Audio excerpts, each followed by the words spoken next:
जनों को आज कल हम बृहस्पतिवार के दिन गुरुवार के दिन उपनिषदों का अध्ययन कर रहे हैं। कठोपनिषद की प्रथम वल्ली हमने पढ़ी थी, जिसमें हमने जाना था कि किस प्रकार नचिकेता अपने पिता के दान के तरीकों से थोड़ा नाराज हो गया था और पिता ने क्रोधवश उनको यमराज के पास जाने का आदेश दे दिया था, क्रोधवश। और चूंकि नचिकेता भी ऋषि पुत्र था, इसलिए उसने कहा कि वो यमराज के पास जाएगा और यमराज के पास 3 दिन वो रुका और इसके एवज में 3 वरदान दिए।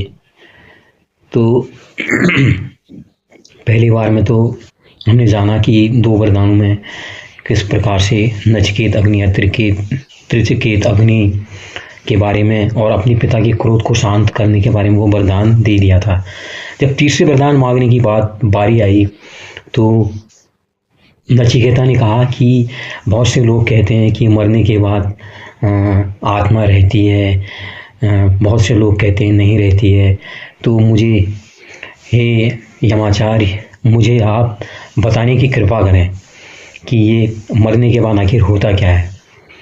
तो यमराज ने टालने की कोशिश की। देखो नचिकेता, इसके बारे में तो देवता लोग भी नहीं जान पाए थे, इसलिए ये बड़ा गूढ़ विषय है, तुम उसको रहने दो।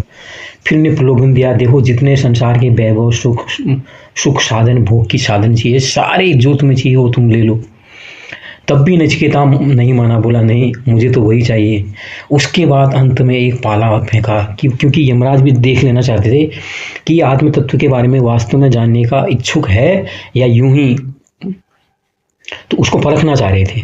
तो फिर उनने यहाँ तक कि उसको स्वर्ग के सुख की वो दे दी, भैया तुम्हें स्वर्ग के सारे सुख में दे देता हूँ, स्वर्ग की जितनी रमणियाँ हैं तुम्हारे इशारों पर काम करेंगी, स्वर्ग की सारी अप्सराएं तुम्हारे दरवाजे पर रहा करेंगी।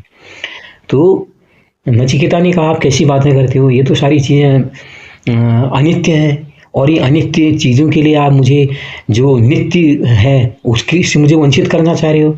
और आप तो मृत्यु के देवता हैं और मृत्यु के बाद क्या होता है इसके बारे में जानकारी तो आपसे बढ़िया कोई दे ही नहीं सकता। तो अब यमराज समझ जाते हैं कि यार ये वास्तव में सही जो है आत्म तत्व के बारे में जानने का ये सही शिक्षक है। और मनी मन खुश भी होगी, ऐसे लोग हमारे पास आते नहीं हैं, ये हमारे पास आया है, उनको बड़ी खुशी हुई। अब यहाँ पर बताते हैं, शुरुआत करते हैं कि नचिकेता असल में क्या है, दुनिया में 2 सुख हैं, एक श्रेय सुख और एक प्रेय सुख। वो कहते हैं जो प्रेय सुख है वो सांसारिक सुख है, जहाँ मनुष्य अपने लिए पति पत्नी धन वैभव गाड़ी दौलत सारी सुख कामनाएं जिसे तुम देखते हो, कोई कहीं पैसा लगा रहा है, कोई ट्रेडिंग मार्केट में लगा रहा है, कोई लग्जरी गाड़ी ले रहा है, कोई हवाई जहाज से यात्रा कर रहा है, कोई विदेश घूम रहा है, कोई कुछ कर रहा है। तो वो कह रहे हैं जितने भी सांसारिक सुख हैं, जो संसार के जो चरम से चरम सुख होते हैं, वो सारे सुख जो आते हैं वो प्रेय के अंदर में आते हैं। लेकिन वो क्या कह रहे हैं, ये स्थायी नहीं है, ये सांसारिक सुख है। वो कहते हैं जो असली सुख है वो श्रेय है। श्रेय उसी को, श्रेय जो होता है, श्रेय का भागीदारी वही बनता है जिसको पता लगता है कि ये जो सांसारिक सुख हैं ये अनित्य हैं, ये कभी भी खत्म हो जाएंगे। जिस पर प्रभु की कृपा हो जाए फिर वो श्रेय का अनुगामी हो जाता है। जो है उसके बाद क्या होता है, उसके बाद बताते हैं। अब यहाँ पर क्या है, हमारे यहाँ पे जो ज्ञान है, ज्ञान भी उन्हीं का आज तक हमने शायद बहुत कम लोगों ने जाना होगा। विद्या के बारे में सब सुनते हैं, विद्या भी सब कुछ मानते हैं। जो यमराज हैं वो कहते हैं कि ज्ञान भी, विद्या भी 2 प्रकार की है, एक अविद्या है और एक विद्या है। असल में जो विद्या है वही असली चीज़ है। अब विद्या में वो क्या कह रहे हैं, जो परमार्थिक है, जो आध्यात्मिक जो ज्ञान है, आध्यात्मिक जो ज्ञान है, जो आत्म तत्व के बारे में जानने वाला ज्ञान है, वो क्या है, वो विद्या है। अविद्या किसी कह रहे हैं कि मैं कैसे आगे बढ़ूं, क्या इन्वेंशन करूं, नया क्या बनाऊं। जैसे मोबाइल हो गया, हमारे जितने हवाई जहाज बड़े बड़े रॉकेट हम भेज रहे हैं, ये सारा ज्ञान किसके अंदर में आ रहा है, अविद्या के अंदर में आ रहा है। तो संसार का जो भी ज्ञान है जिसके बारे में आदमी अपने भोगों की, अपने लालसाओं की, अपने कामनाओं की पूर्ति करने के साधन ढूंढता है, यमराज कह रहे हैं कि वो जो विद्या है वो अविद्या है। असल में विद्या ही वही चीज़ है जो परमार्थ के बारे में, जो मृत्यु के बाद की जो बातें तुम कर रही हो, जो परमार्थ की बात कर रही हो, जो तुम आध्यात्म की बातें जानना चाह रहे हो, वो सारी चीज़ें अविद्या के अंदर में आती हैं। अब उसमें क्या है, अब वो देख रहे हैं कि यहाँ पर भी लोग किस तरह के होते हैं। आदमी भोगना चाहता है, भोगों में इतना रमा होता है कि भोगों में रमा आदमी प्रे के लिए दौड़ता है, बस उसको भी प्रे जो है वही सब जगह दिखाई देता है, ये सांसारिक सुख ही दिखता है। क्योंकि अगल बगल दौड़ रेस में सब देखता है, यार यही तो है, इसके पास है मेरे पास भी ये होना चाहिए, मेरे पास भी है। क्योंकि उसके अंदर उसको क्या लगता है कि जो है यही जीवन है, इसके बाद तो कुछ है नहीं, जितना चाहे एक जीवन मिला है ऊपर वाले से, मनुष्य की कृपा से, इसको भोग लो। जबकि वो ये नहीं जान रहा है कि भैया देखो, तुम और जंतुओं की तरफ नहीं हो, तुम मनुष्य हो, तुम्हारे अंदर एक चेतना है, तुम उनसे अलग हटके हो। तो तुम क्यों उन कीट पतंगों की तरह, कीड़े मकोड़ों की तरह जिंदगी बर्बाद कर दे रहे हो अपनी। वो भी तो ये हैं, जैसे आके भंवरा है अपनी जो रोशनी में आता है, कीट पतंगे रोशनी में आते हैं, उजाले की ओर आते हैं, वो सोचते हैं यही सुख है, और सुख में जाके वो खत्म हो जाते हैं। तो ऐसी जो श्रेय वाला सुख है, उसी के पीछे हम लोग कीड़े मकोड़े की तरह दौड़ रहे हैं।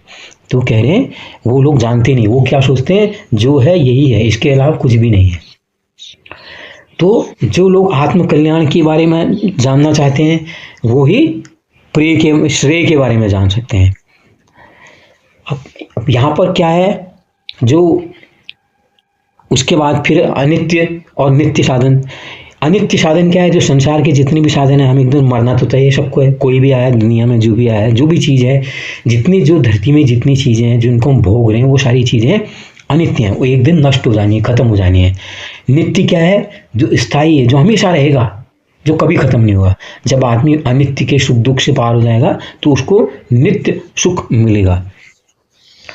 तो अब वहाँ पर ब्रह्म के बारे में बता रहे हैं कि ब्रह्म है क्या, जो ब्रह्म है असल में वो क्या है, प्रकृति में जो भी सूक्ष्म चीज़ है, अति सूक्ष्म जो है, उससे भी जो आत्म तत्व है वो उससे भी सूक्ष्म चीज़ है।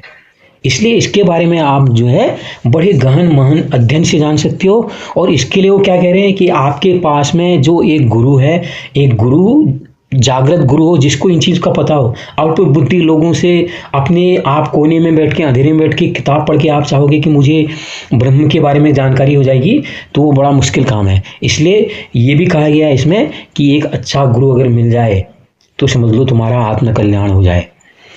तो और यहाँ पर जो बताया कि आप ब्रह्म के बारे में थोड़ा बताया जा रहा है कि है क्या आखिरी ब्रह्म। कह रहे हैं कि देखो, ये एक जगत एक दुर्गम गहन जंगल की तरह है, और ब्रह्म जो परम ब्रह्म है उसके चारों ओर परम ब्रह्म ही है। पूरी जो गहन जंगल बताया गया संसार को, इसके चारों ओर पूरे परम ब्रह्म है, और वो परम ब्रह्म हृदय में भी है।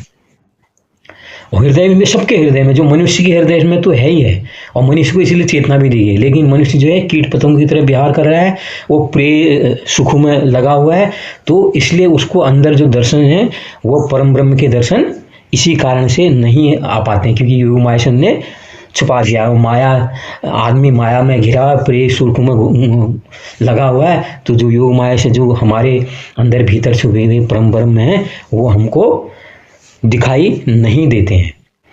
उसके बाद नचिकेता कहता है कि मुझे धर्म और अधर्म से रहित जो ये है ज्ञान है इसका, उसके बारे में आप मुझे बताओ। फिर यमराज कहते हैं कि असल में जो ये ओमकार है ना, तुम ओमकार को ही समझ लो, ओमकार ही ब्रह्म है ऐसा मान लो। क्योंकि जब भी जिस नाम से तुम किसी का देवता का स्मरण करते हो, जो भी करते हो, आगे सबसे पहले क्या लगाते हो, ओम नमः शिवाय, ओम गणेशाय। ओम शब्द जो है, इसलिए वो कह रहे हैं ओम जो है उस परम ब्रह्म का प्रतीक है, और ओम ही क्या कह रहे हैं, वो सबसे श्रेष्ठ आलम्बन है उसको प्राप्त करने का, जो संसार के सारे सुखों को प्राप्त करने का। ओम में समर्पित हो जाओ, ओम को ही सब कुछ मान लो, ज़्यादा भटकने की जरूरत नहीं है, ओम को साधन मान लो। ओम से ही तुम्हें, ओम वो सहारा है, ओम वो आलम्बन है, जिससे तुम्हें परम ब्रह्म की प्राप्ति हो जाती है। और ये जो शरीर क्या है, ये विनाशी शरीर है हमारा, ये खत्म होता है। लेकिन जो हमारे ब्रह्म है क्या है, वो अशरीरी रूप से हमारे शरीर में विद्यमान रहते हैं। और लोग कहते हैं अपने वो जो परम धाम है वहाँ पर भी सोए हैं, विराजे हैं, उनके द्वारे में द्वारपाल लगे हैं। लेकिन वो भक्त कहीं से करुणा से पुकार रहा होता है, जो सच्ची श्रद्धा से पुकार रहा होता है, तो उधर भी वो चले जाते हैं, वहाँ भी वो लेटे हुए हैं और उधर भक्त के पास भी वो चले गए। अर्थात उसके बारे में कहा गया है कि वो इतने ज़्यादा सर्वव्यापी हैं। और लेकिन यहाँ पर जो हमको जंतु रूप कहकर, ये हमको जंतु रूप इसलिए कहा गया है कि ये बद्धावस्था है, बधी हुई अवस्था है। हम जंतु भाव में ही सिर्फ कीड़े मकोड़ों की तरह विहार करते हैं, लेकिन हमारे अंदर चेतना भी दी गई है। चेतना से ही हम सब ये सब जान सकते हैं। अब यहाँ कर हमारे अंदर अहंकार क्या है? एक आदमी लगा हुआ है बिल्कुल कि भैया मैं किताब पढ़ रहा हूँ, मैं किताब पढ़ के इसको हासिल कर दूंगा, इससे हो जाएगा। तो वो कह रहे हैं कि परम ब्रह्म उसको भी नहीं मिलते हैं। जो किताब पढ़ के सोच रहा है कि मुझे मिल जाएंगे, उसे भी नहीं मिलते हैं। और वो कह रहे हैं कि जो ये तर्क दिमाग लगाता है, बहुत ज़्यादा सोचता है यार ये और वो, तो जो तर्क के अहंकार में है तो उसको भी वो नहीं मिलते। मिलते किसको हैं? वो जो निरहंकार होकर उनके बारे में मनन कर रहा है, हे प्रभु तुम कहाँ हो। जैसे आप, मैं तो कह रहा हूँ संत कबीरदास हैं, संत रैदास हैं, देखो उनको तो परम ब्रह्म की प्राप्ति हुई है। उनने तो न ज्ञान पढ़ा, न कहीं से कोई डिग्री ली, लेकिन उनके अंदर जो उसकी कृपा हुई, उनकी वजह से उन्होंने जो ज्ञान दिया पूरी दुनिया को ना, वो बड़ा ही दुर्लभ ज्ञान है। इसलिए यहाँ पर आत्म तत्व के बारे में कहा गया तो इतना सूक्ष्म है कि धरती में जो चीज अति सूक्ष्म है उससे भी ज्यादा सूक्ष्म है, और इतना विशाल है कि पूरी धरती को उन्होंने ढका हुआ है। तो ये दूसरी बल्ली के बारे में जानकारी थी। कैसी लगी आपको जरूर बताइए, लाइक कीजिए, शेयर कीजिए, सब्सक्राइब कीजिए। बहुत बहुत धन्यवाद जुड़ने के लिए। नमस्कार, आपका दिन शुभ हो।